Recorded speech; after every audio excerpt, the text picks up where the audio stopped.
തൃശൂരിലെ വോട്ടർ പട്ടിക ക്രമക്കേട് ആരോപണത്തിൽ വിവാദം കൊഴുക്കുന്നതിനിടെ വെളിപ്പെടുത്തലുമായി വീട്ടമ്മ.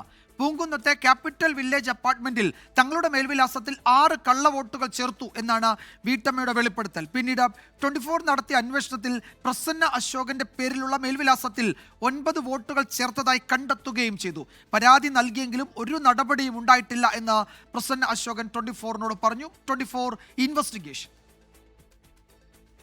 ഇക്കഴിഞ്ഞ ലോക്സഭാ തെരഞ്ഞെടുപ്പിൽ സമീപ പഞ്ചായത്തുകളിലെയും ആലത്തൂർ മണ്ഡലത്തിലെയും BJPയുടെ കേഡർ വോട്ടുകൾ തൃശൂർ മണ്ഡലത്തിലേക്ക് മാറ്റിയെന്നായിരുന്നു LDF UDF ആരോപണം.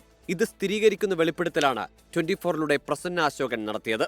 6 പേരുടെ വോട്ട് ഈ ഫ്ലാറ്റിന്റെ ഇതിൽ വന്നു എന്നാണ് പറഞ്ഞത്. അപ്പോൾ അതിലെ ആൾക്കാരൊന്നും ഞങ്ങൾ അറിയുന്നതല്ല, ഞങ്ങളുടെ ബന്ധുക്കളും അല്ല, ആരുമല്ല. അപ്പോൾ കഴിഞ്ഞ ഇലക്ഷൻ കഴിഞ്ഞപ്പോൾ അങ്ങനെ പറയുന്നുണ്ടായിരുന്നു, ഈ നമ്പറിൽ വോട്ട് ഇത്ര പേര് വന്നിട്ടുണ്ടെന്നൊക്കെ പറഞ്ഞിട്ട് ഞങ്ങൾ പരാതിയിൽ ഒപ്പിട്ട് കൊടുത്തിട്ടുണ്ടായിരുന്നു. തെരഞ്ഞെടുപ്പിന് 2 ദിവസം മുൻപ് ഔദ്യോഗികമായി തന്നെ തെരഞ്ഞെടുപ്പ് കമ്മീഷന് പ്രസന്നയുടെ പേരിൽ പരാതി നൽകി. പക്ഷേ ഇതുവരെയും ഒരു നടപടിയും ഉണ്ടായിട്ടില്ല.